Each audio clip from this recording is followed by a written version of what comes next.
All right, and we are rolling. Hey guys, it's your buddy Jake Dominguez back with another movie review. Today we are going to review The Great Wall.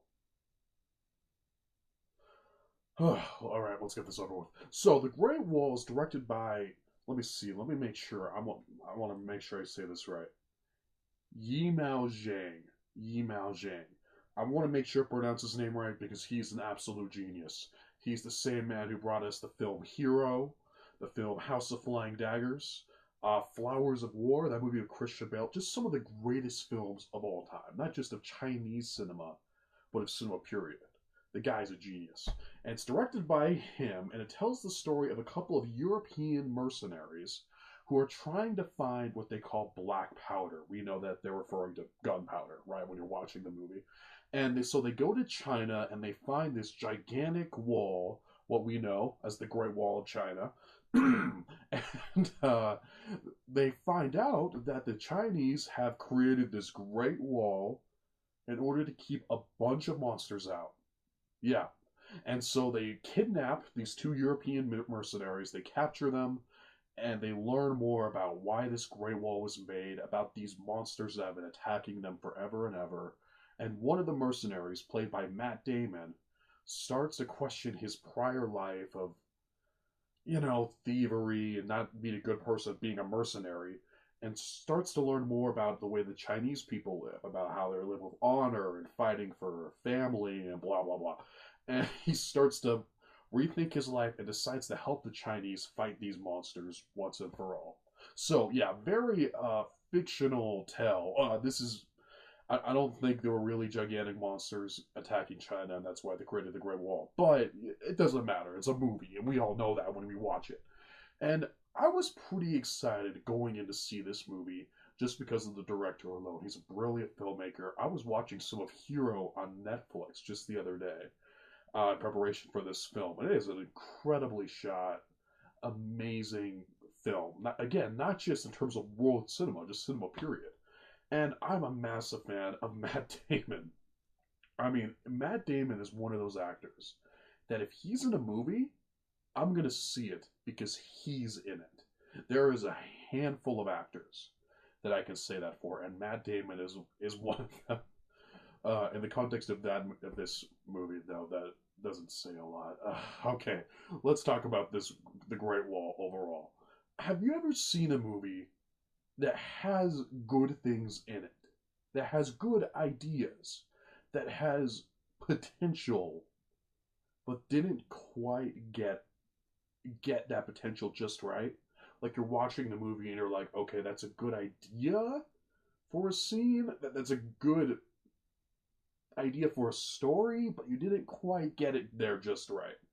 To me, that was me during the entirety of The Great Wall. This movie is a massive mixed bag. Let's talk about the positives. There's a gigantic cast full of a bunch of Chinese actors, which all do the best they can. The movie has a bunch of really awesome action scenes, which are really the highlight of the movie. All the scenes involving them fighting these crazy monsters are definitely the most entertaining of the film. I wish there was more focus on that, really, to be honest, because the focus is just in so many different places at once. Really, the beginning of the film and the end of the film, where they have these huge set pieces where that involve them fighting the monsters. It's by far the highlights of the film. As far as other positives, it's a very pretty movie to look at. The set design, the costume design is colorful. This is a very expensive looking film. One interesting thing about The Great Wall is that this is the, let me see if I get this right. It's like the highest, most expensive film ever made in China, I guess, if I'm getting that right. This film is made in a collaboration with different American companies like Legendary Pictures and different Chinese companies or whatever. In order to create this film, they got Matt Damon, who's the biggest star in the world, to act in it so that American audiences can come and see it. So this movie is a big international effort. And it really does feel like it at times. Like, I read another review where they said this, and it really stuck out to me. And they talked about how this film has moments that are very Chinese that would fit like in a typical Yimou Zhang film, like in terms of just Chinese cinema. And there's times where it feels very American, where they're like trying to be superheroes and that sort of thing. And it's like two different sensibilities that kind of clash. And I thought that definitely had something to it. This film is a very messy movie. And to get straight into the negatives, I thought this movie was just very boring. This is a very tedious film and has an uninteresting story, and by far the biggest negative is the characters. What characters? There are no characters. It's just actors giving dialogue. And I know that sounds pretty harsh, and I hate to say it, but there really is no one to latch onto in this film. The only character that there's an attempt to really create something is the character played by Matt Damon. Now, I've already talked about how much I love and respect Matt Damon. Let's talk about him in this movie. He's trying. He's trying. He has this bad part and otherwise kind of lousy script, and he's trying the best he can. But I hate to say it, but this is probably one of the weaker roles I've seen from him. And I don't think it's his fault. He's trying as hard, and he's perfectly fine in the movie. He's such a great actor that even in his worst moments, he's still gonna pull off a semi-decent performance. But in this movie, like, it just felt like, and I think this is the same with other people going to see this movie too that I've talked to. It's like, why is Matt Damon in this film?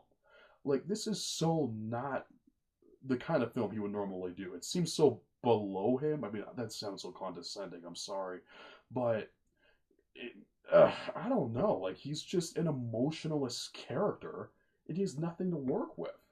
Maybe if Gerard Butler or somebody was in this role, that would make more sense. But when you have like an extraordinary actor like Matt Damon, you hope you give him an extraordinary part. And this part, he's nothing to work with. In this movie, Matt Damon's character talks. They talk about how he has a past. He's a thief. He's a terrible person. He's a liar. Blah blah blah.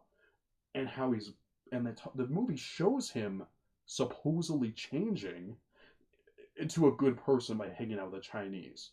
But we never really get to really know who Matt Damon's character is because he doesn't really have one. He just comes across as like an emotionless blank person. We're only told by other characters what a bad person he was in the past. It's kind of like it's not show don't tell. This is tell instead of showing, and it doesn't really work. And it's such a shame. Matt Damon is a great actor. He could do anything, and in this role, I don't know what he's doing there.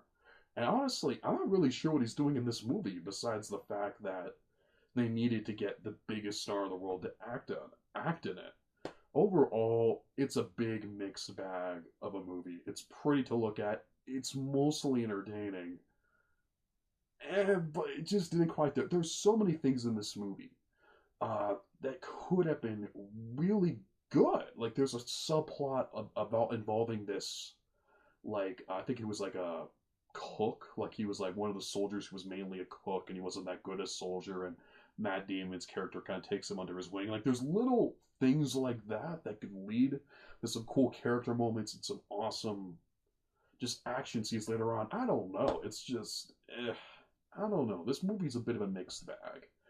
I've been pretty hard on this movie, and I don't know what to say about it. It's just a big mixed bag of a film, but it's watchable. You can rent or watch this movie. It's a watchable film. It's well directed. Uh, like I said, it's pretty to look at. It does have some good moments. The action sequences are cool, but overall, I was pretty disappointed with it. Again, there's good things, there's bad things, there's potential here that I don't think was completely realized, and that's a shame. So I'm going to give The Great Wall a C, just a solid C. I wouldn't recommend seeing this film in the theater. If you really want to, go for it. You'll get something out of it. It's a watchable, entertaining movie, but I was pretty disappointed by it. I would just recommend renting it or something like that. So yeah, I'm not gonna lie, guys. This was very disappointing for me. Like, I was super excited to see this movie because the director is so talented. Matt Damon's awesome, of course. The whole cast is really good. William Dafoe's in this movie, by the way. I'm a big fan of William Dafoe. Not quite sure what he's doing in this movie. His character is sort of here and there, but I don't know. Yeah, the Great Wall. There you go. So that's my thoughts on the Great Wall. What did you guys think of this movie? Did you like it more than I did? Did you dislike it more than I did? And what were some things in this movie that you think could have been better? Because this is definitely one of those movies where it's like, oh, a couple more drafts, and this could have been something really great, but didn't quite get there. Guys, thank you so much for watching. I cannot put into words how much I appreciate you watching these videos and subscribing to this channel. If you like this video, don't forget to hit that like button, subscribe, and never forget, I'm always there for you. You guys are my friends. I'm your friend. I'm always going to be there for you. Never forget that. You guys are the best. I'll see you next time.